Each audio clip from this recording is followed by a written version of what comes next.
Hi and welcome. I'm here again today with Georgina Komar to look at conscious creating. And in the last video, we talked about unconscious creating. And you don't want to be an unconscious creator because unconscious creators get controlled by subpersonalities that exist on the unconscious level. Or in layman's terms, they're strategic and analytical parts that are capable of making wise investment decisions get overridden by the emotional components arising from the unconscious realm once a person moves out of their competency zone or comfort zone. So welcome, Georgina.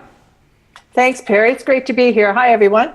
Now, Georgina works really closely with investors. She's constantly helping them become better investors through improving their emotional intelligence around what parts of them, what subpersonalities are trying to control or override good investment decisions. She's constantly helping them see the beliefs and the stories that have been impregnated within them from outside sources that impact their ability to make wise, logical and analytical investment decisions. So, Georgina, we're going to have some fun with this subject. So we know that once we're outside of the comfort zone, people meet these parts that have a lot of uncomfortable emotions. So as an example, just to set this context up, you might be investing in a new property and the analytical and logical parts have double-checked everything and the investment stacks up. You go to invest and suddenly you're feeling really nervous and sick.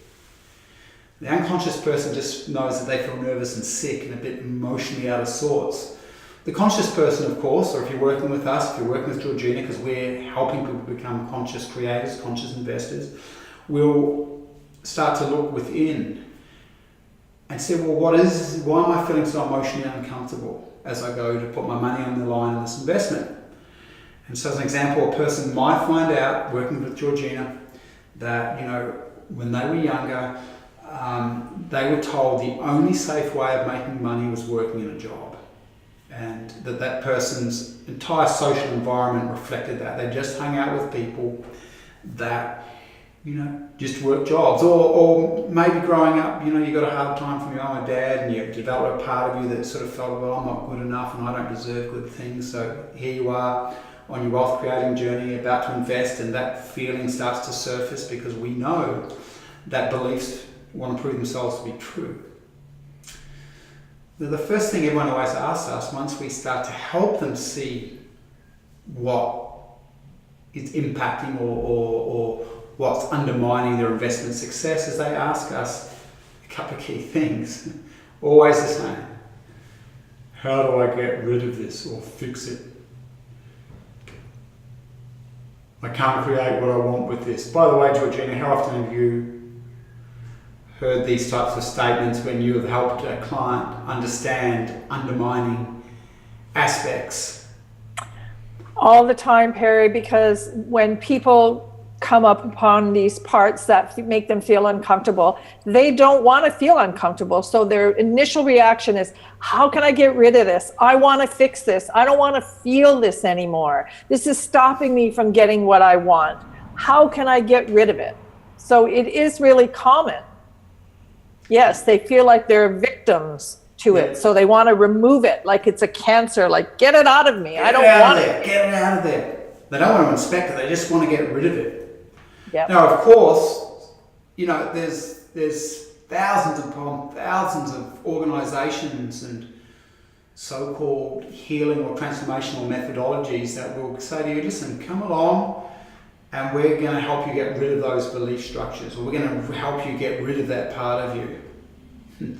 I've worked with thousands of clients, Georgina's worked with thousands of clients, and I can promise you now, the moment you go to that orientation, you'll lock that part in even more. You'll lock that belief system in even more. Georgina, why does it lock it in even more?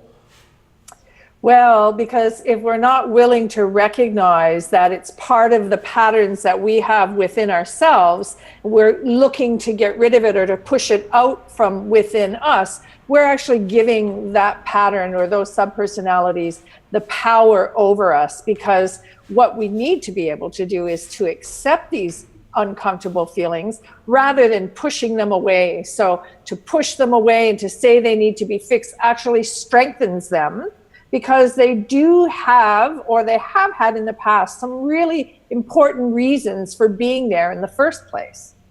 Correct. They're survival patterns. And if you try and get rid of a survival pattern, you're in trouble, because the survival pattern is stronger than your will to get rid of it. It's just classic. So as an example, let's just take a simple example. You know, we've used this one a lot through these trainings.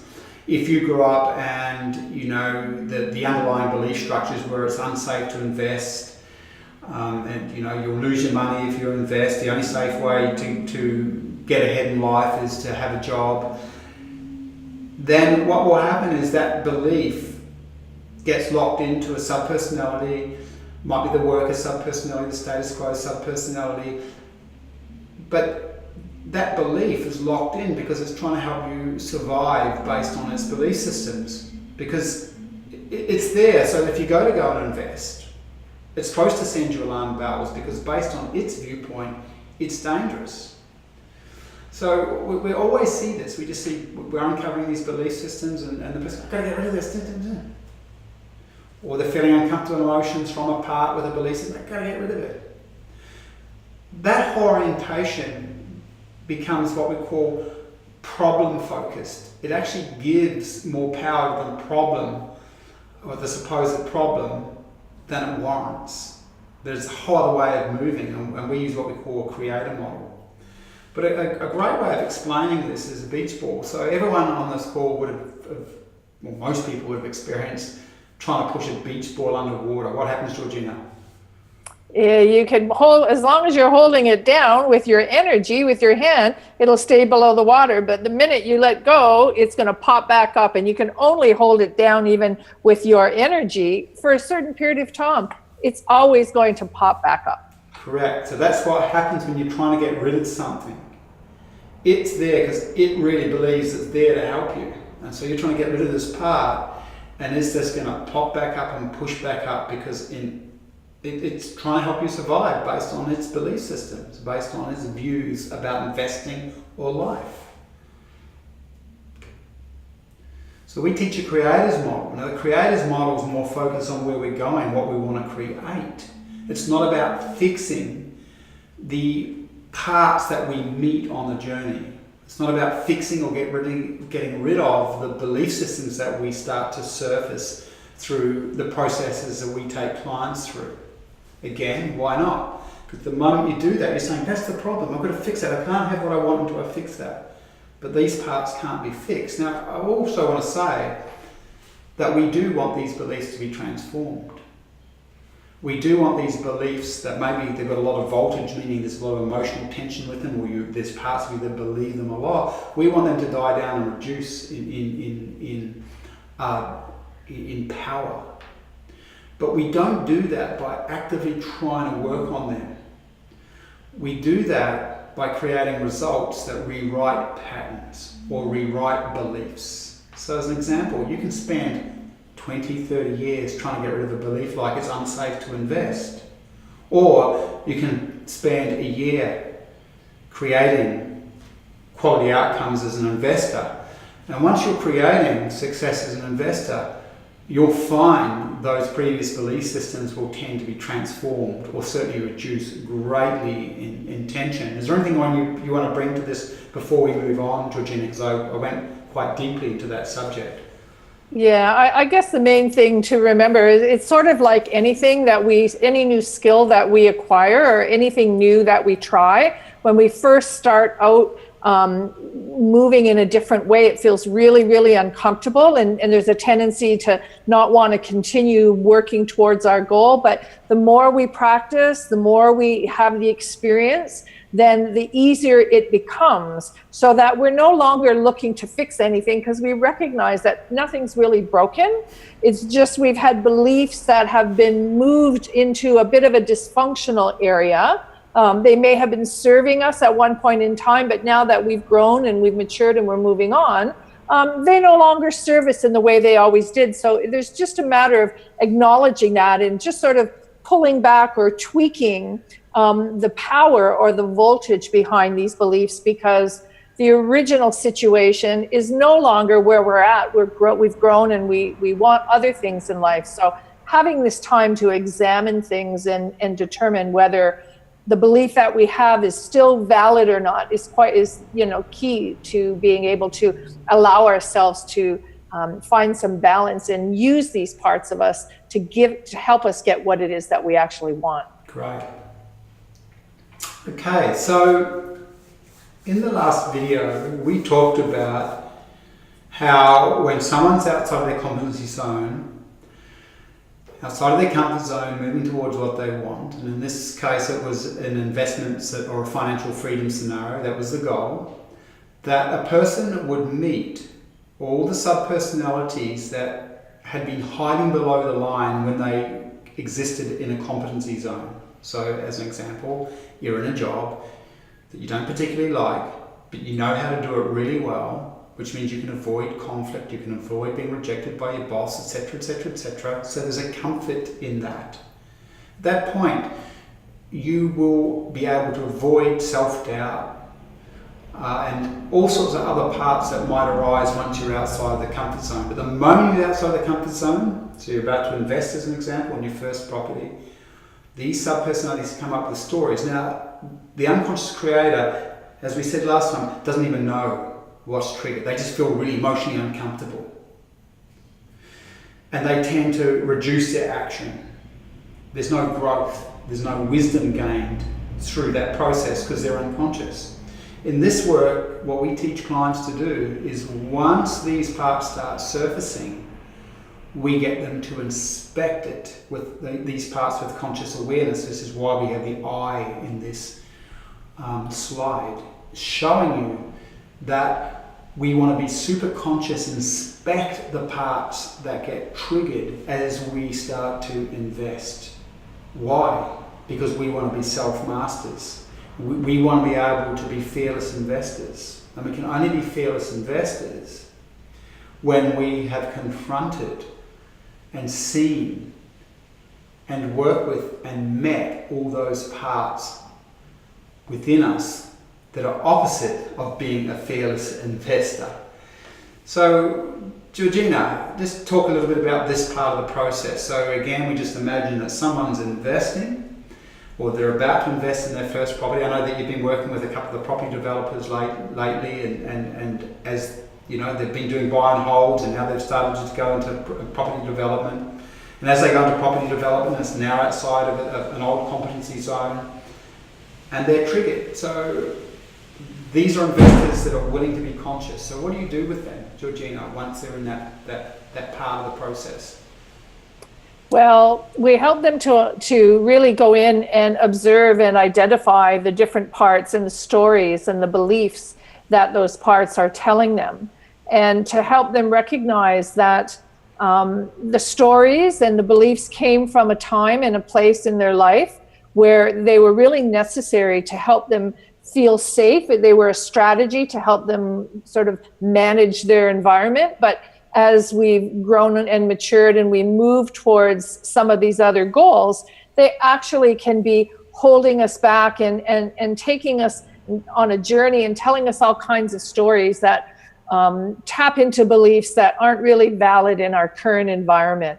So what we do is ask them to recognize and feel the fact that, here's these uncomfortable emotions that are coming up for me, but regardless, being able to stay in the tension that some of those uncomfortable feelings will bring up. So we call it, being on the edge and not allowing the emotion to pull us back and move backwards from our goals. And it's only once we're willing to feel that little bit of discomfort. I mean, it can be a lot of discomfort, but the more we stay in that, we recognize that we're not really going to die. We're here. We're still there. There's not, I can feel this feeling and I can still keep taking action and I'm going to survive. Sorry, Georgina.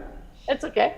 So it's what you're saying, that you get them to stay in the tension, you're helping them to feel and get more aware of the emotional components, the uncomfortable emotions, and you're helping them to see the stories of those uncomfortable emotions. And in doing that, you're helping them see what subpersonalities hold those beliefs and emotions, correct? That's exactly right. So that they don't have to be so frightened or overwhelmed by them. It's our fear of the unknown and this discomfort that can cause us to just be really stuck and freeze or pull back. Great. So by getting to do that, to stay in that tension and inspect, symbolized by the eye on that slide, the emotions, analyze them. What are their beliefs? What are their stories? Where do they come from? How does that support successful investing versus the unconscious creator who's got the same emotions being triggered? The unconscious investor has no idea what's going on and what these parts are doing, and they, without that awareness, they'll just continue to be stuck in the same cycle of getting to a point where they're wanting to pull the trigger and they'll just pull back. They won't know why, they won't understand it, they won't be able to control it. When you're a conscious investor, then you start to be aware when these feelings come up for you. You recognize them and you say, oh, I can really feel that real fear coming up around this. What's this about? Oh, gee, I'm worried that if I make this deal that I could lose money. Well, is that valid? I've looked at all the, I've ticked all the boxes and I know that this investment is sound, it's safe. And it will then allow you to take the action and to move forward. Without having that awareness of the fear unconsciously, you'll just automatically pull back and won't take the necessary action. So what I'm hearing in some sense is that through that process of working with the investor while they're going through that uncomfortable process and keeping them staying in tension, observing, understanding self, you're helping them see that these are just stories from the past, trying to control them, or they're able to inspect and go, are they rational? Are they irrational?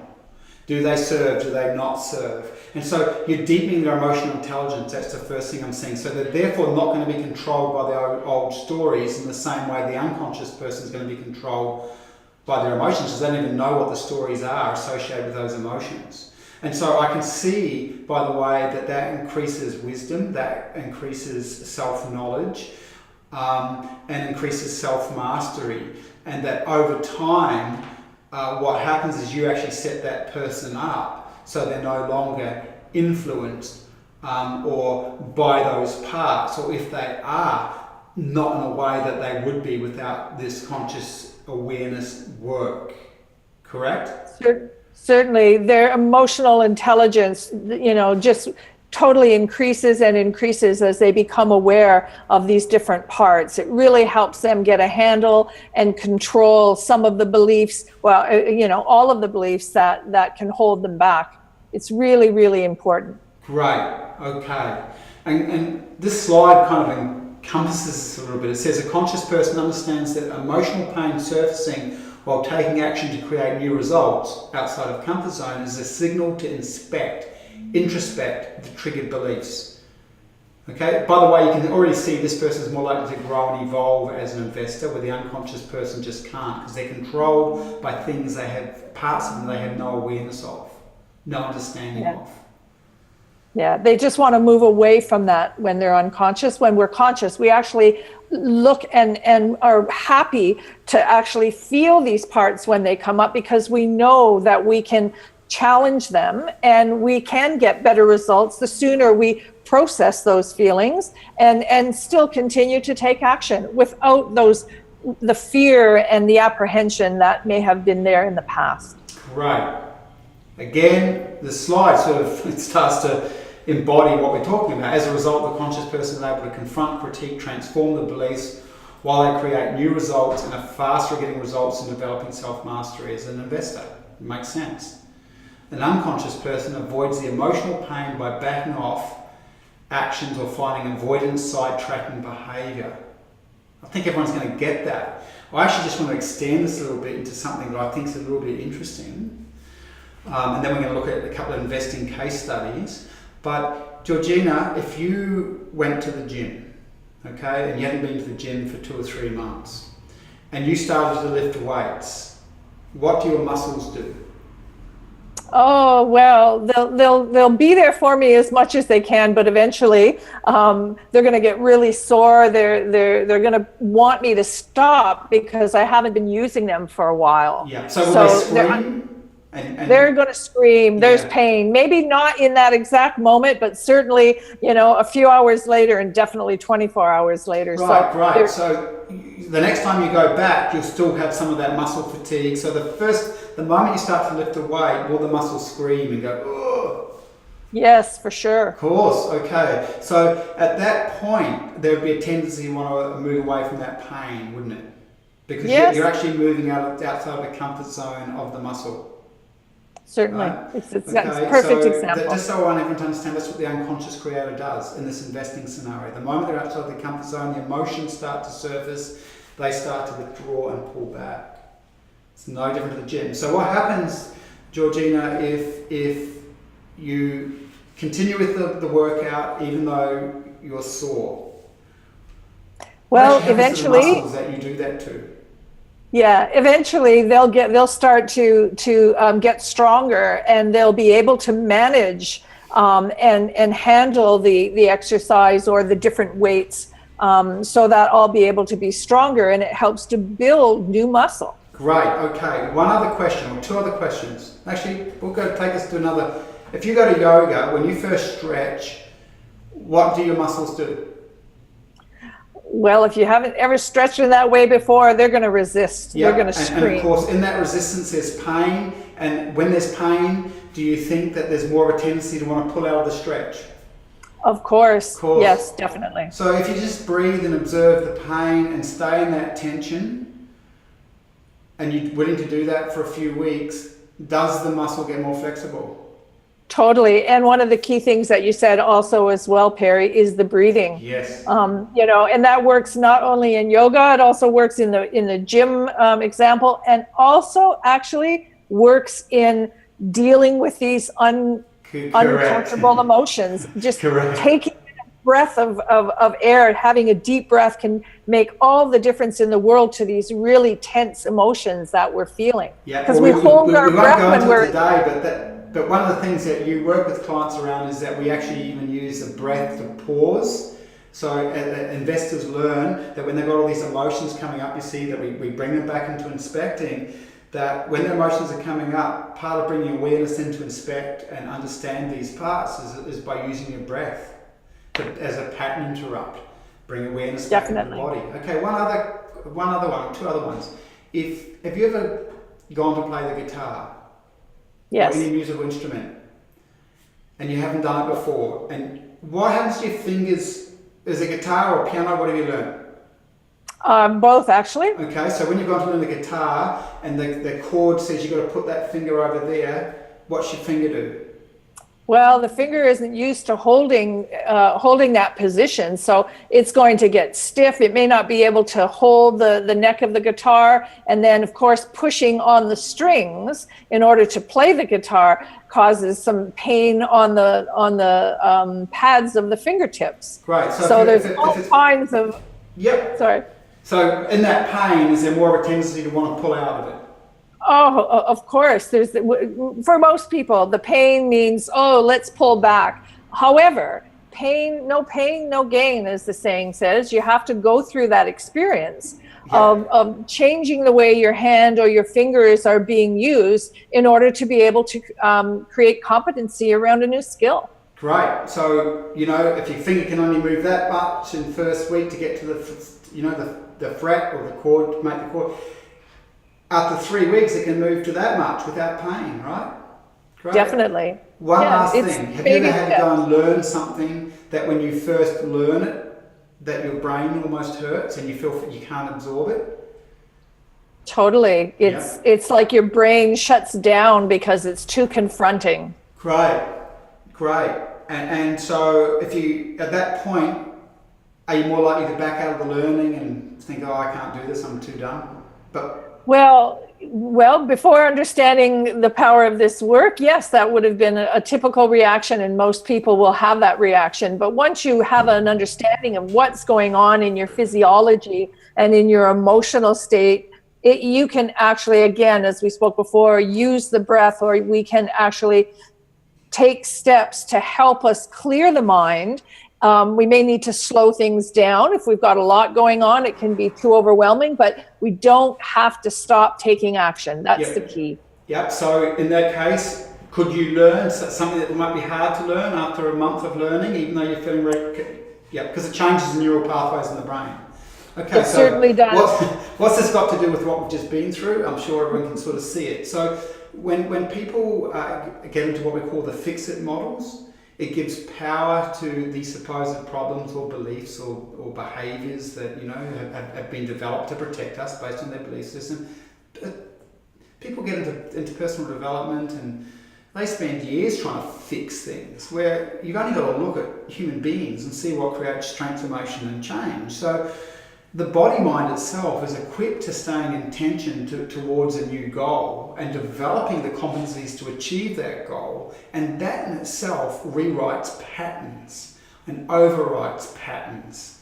And so when we approach it that way, we tend to get the results that we really, really want, and we tend to transform patterns of behaviour and belief that were once holding us back or undermining us. So I just wanted to finish off because this stuff that we're working with, it's not just pie in the sky kind of ideas. There's a whole bunch of evidence and proof within the biology or within the brain science field of why this approach works. It's absolutely amazing. So when we start to talk about becoming a fearless investor, which is what this is all about, if you approach investing and working with yourself in the way that we've described, and to be serious, you're best off working with someone that can help you see these patterns. It's really hard to do this work on your own. It's really hard to do this work when you read a book. When you're working with someone like Georgina as an example, she knows. First of all, she knows. She's worked with so many people, she's got an unconscious knowing about what's going on within you. So she's able to guide you into deeper insight about what's happening within you and hold you within this tension while you create what you want. So the model itself is absolutely an amazing model that absolutely works. But you know what? Once you get to that point where you have developed and use this type of model to create competency, you're actually moving in a new competency zone, and that's when you become fearless. As I started off, I've talked before, if I go surfing and it's 5 foot or 4 foot, I don't feel afraid. That's my area of competency. If Georgina went out there, she would feel afraid. She'd be terrified. Okay? Once we use this process, Georgina could use this process to overcome her fear of waves, become a surfer.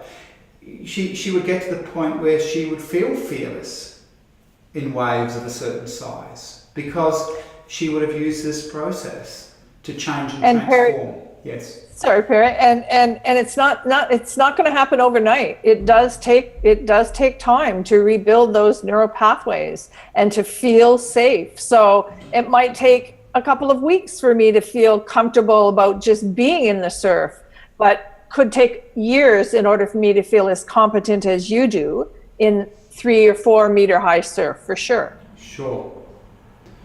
Thank you, Georgina. Thank you, everyone. Thanks, Perry.